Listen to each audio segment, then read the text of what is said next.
Hi friends, அனைவருக்கும் காலை வணக்கம். இப்போ நீங்கள் பார்க்குறது என்னன்னு பார்த்தீங்கன்னா, அழகர் மலை மேலே இருக்கிற பழமுதிர் சோலை முருகனோட கோபுரம் தான் இது. சாமியை வீடியோ ஃபோட்டோலாம் எடுக்கக்கூடாது. அதனால் நான் கோபுரத்தையும் கொடிமரத்தையும் எடுத்திருக்கேன். அதை நீங்கள் நல்லா பாருங்கள், நல்லா கும்பிடுங்க. கொடிமரத்தை கும்பிட்டா கோடி புண்ணியம். அதனால் கொடிமரத்தை பாருங்கள். கோயிலுக்கு முக்கியமானதே கோபுரமும் கொடிமரமும் தான். அதனால தான் அக்கா அது ரெண்டையும் எடுத்தேன். நல்லா தரிசனம் பண்ணுங்க. கொடிமரத்துக்கிட்ட தம்பதியினராக கும்பிட்டு விழுந்தால் ரொம்ப நல்லது. அதையும் கோயிலுக்கு போனால் செய்யுங்க. அழகர் கோயில் நுழைவாயில் இதுதான். இதான் என்ட்ரன்ஸு. இதுக்கு பக்கத்தில் லெஃப்டில் லக்கேஜ்லாம் வச்சுக்கலாம். அதை வச்சுட்டு அப்படியே நம்ம நுழைவாயிலில் நுழைஞ்சிட வேண்டியதாக. இதுக்குள்ளே போனால் தான் அழகர் கோயில். இன்ன வரைக்கும் நம்ம பார்த்தது மலையை தான் காமிச்சேன். கோயிலுக்குள்ளே வந்தாச்சு. அழகர் கோயிலுக்குள்ளே வரும்போது கடை வீதி உள்ளேயே இருக்கும். கோயிலுக்குள்ளேயே நல்ல பெரிய இடம். கருப்பணசாமி கோயிலுக்கு போகிறதுக்கு முன்னாடி பாருங்கள் எவ்வளோ கடைகள் வச்சுருக்காங்கன்னு பாருங்கள். நல்ல பறந்து விரிந்த இடங்கள். அழகர் கோயில் நுழைவாயிலிருந்து அப்படியே உள்ளே வந்தோம்னா உள்ளேயும் எல்லாமே வாங்கிக்கிறலாம். கடைகள் நிறைய இருக்குது. இதெல்லாம் தாண்டி தான் நம்ம 18ஆம் படி கருப்பை நம்ம பார்க்க போகிறோம். இங்கே பாருங்கள், கூட்டத்தை பாருங்கள். கடையெல்லாம் முடிஞ்சிருச்சு. அதுக்கடுத்து நம்ம அப்படி எவ்வளோ தூரம் நடந்து வரணும் பாருங்கள். நம்ம 18ஆம் படி கருப்பை பார்க்க போகிறோம். இப்போ ஜனங்களை பார்த்திங்களா, எவ்வளோ கூட்டம். அம்மாடி, எல்லா இடத்துலையுமே கூட்டம் தான் ஃப்ரெண்ட்ஸ். 18ஆம் படி கருப்புக்கிட்ட வந்தாச்சு. நம்ம கருப்பண்ணனை நல்லா கும்பிட்டுக்கங்க. மக்களுக்கெலாம் அவ்வளோ பேருக்கு சாமி வருது. கருப்பந்தா ஒரு அம்மாலாம் பாருங்கள் இப்படி சாமி ஆடிட்டு போகிறாங்கன்ட்டு. கருப்பண்ணனை நல்லா கும்பிட்டுக்கங்க மக்களே. 18ஆம் படி கருப்பு பாருங்கள், வீடியோவில் நல்லா க்ளீனாக இருக்குது. நாங்கள் ரொம்ப தூரத்தில் 18ஆம் படி கருப்பை கும்பிட்டுட்டு அப்படியே வந்தோம்னா இங்கிட்டு பாருங்கள், மக்கள்லாம் பொங்கல் வைக்கிறாங்க பாருங்கள். இந்த ஓரத்தில் ஃபுல்லாக பொங்கல் வைக்கிறாங்க.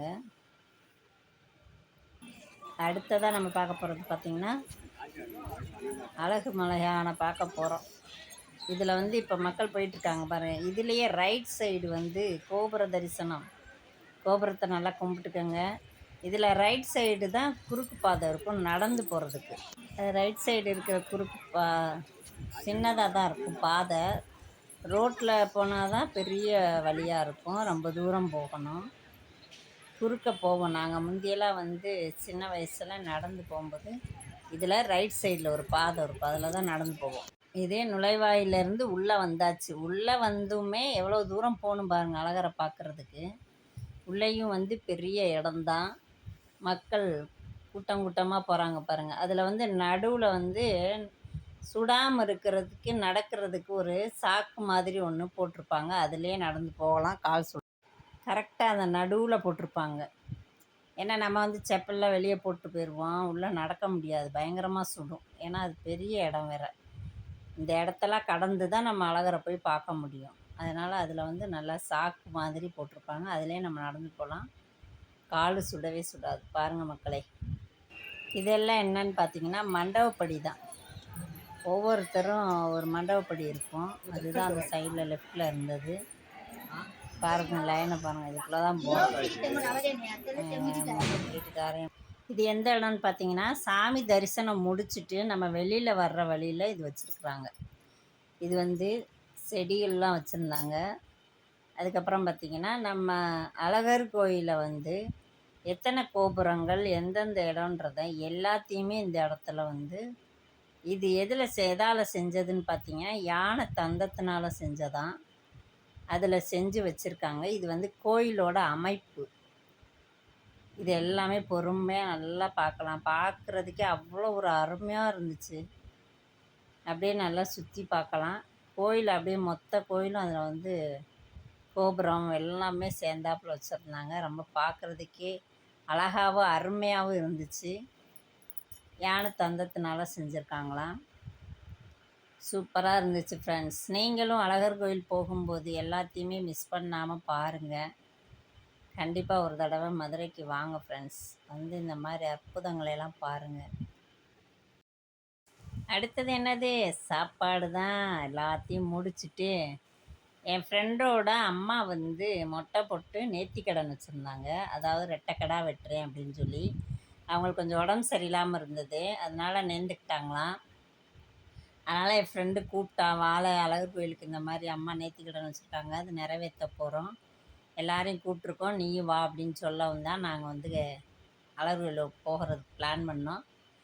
அப்படியே எல்லாம் நல்லபடியாக சாமியெல்லாம் கும்பிட்டுட்டு அப்படியே ஃப்ரெண்டு இருக்கிற இடத்துக்கு வந்துட்டோம். மண்டபம் பார்த்திங்கன்னா சூப்பராக கட்டி விட்டுருக்காங்க. முந்தியெல்லாம் வந்து மணல், அந்த மணலில் இடம் பிடிச்சி அங்கனங்கன சமைப்பாங்க, கிடா வெட்டுவாங்க, எல்லோரும் சமைச்சு சாப்பிட்டுட்டு போவாங்க. மணலாக தான் இருக்கும், மேலே மட்டும் ஏதாவது போட்டுக்குவாங்க, சாமியான பந்தல் அந்த மாதிரி ஏதாவது போட்டுக்கிடுவாங்க. ஆனால் இது வந்து புதுமையாக இருக்குது. இப்போ வந்து கட்டடமாக கட்டி, அதாவது ஒரு காது குத்து வைக்கலாம், சின்ன சின்ன விசேஷங்கள் வைக்கிற அளவுக்கு வச்சுருந்தாங்க மண்டபம். நல்லா அந்த இடத்துல மண்டபம் இவங்க வாடகைக்கு பிடிச்சி. சாப்பாடு என்னென்னு பார்த்தீங்கன்னா, ஒயிட் ரைஸு, குடல் கூட்டு, எலும்பு குழம்பு, கறி கிரேவி, மட்டன் குடல் கூட்டு, மட்டன் கிரேவி, இதுதான் சாப்பாடு. அதுக்கப்புறமா ரசம். ஃப்ரெண்டு ரொம்ப பிஸி, அங்கனக்குள்ளே ஒரு பச்சை சேலை தெரியுது பாருங்கள், அவள் தான் எங்களுக்கு பரிமாறிக்கிட்டு இருந்தா. ரொம்ப பிஸி, யாரையுமே என்னால் காட்ட முடியல. எல்லாருமே ரொம்ப பிஸியாக பரிமாறிட்டு இருந்தாங்க. ஃப்ரெண்டோட அம்மா, தம்பி, ஃப்ரெண்டோட ஹஸ்பண்டு, பிள்ளைங்க யாரையுமே காட்ட முடியல. எல்லாம் பரிமாறுறதுல பிஸியாக இருந்துச்சுங்க. சரின்னு சொல்லிவிட்டு நானும் அப்படியே விட்டுட்டு, அவங்க தம்பி பொண்ணு வந்து இந்த பொண்ணு வந்து எங்கள் ஃப்ரெண்டோட தம்பி பொண்ணு. என் மேலே ரொம்ப பிரியமான பொண்ணு. எங்கள் வீட்டுக்கு வரணுன்னு அவ்வளோ ஆசைப்படுவா. அதனால தான் அத்தை அத்தைன்னவும் சரின்னு அவளை ஒரு வீடியோ எடுத்தேன். பேர் வந்து சுபிக்ஷா. என்ன படிக்கிறான்னா 4th ஸ்டாண்டர்ட் படிக்கிறா. மதுரையில் சாய்ராம் ஸ்கூல் இருக்குது, அங்கே தான் படிக்கிறா. மெட்ரிகுலேஷன் அது வந்து அங்கே தான் 4th ஸ்டாண்டர்ட் படிக்கிறா. நல்லா படிப்பா, நல்லா பாசக்கார பொண்ணு. அவளை மட்டும்தான் வீடியோ எடுக்க முடிஞ்சிச்சு, ஏன்னா அவள் தான் கொஞ்சம் ஃப்ரீயாக இருந்தா, வேறு யாரும் எல்லாம் பிஸி. அதனால தான். ஓகே, வீடியோ இத்துடன் முடிவடைகிறது. பாய். மீண்டும் இன்னொரு அருமையான வீடியோவில் சந்திப்போம்.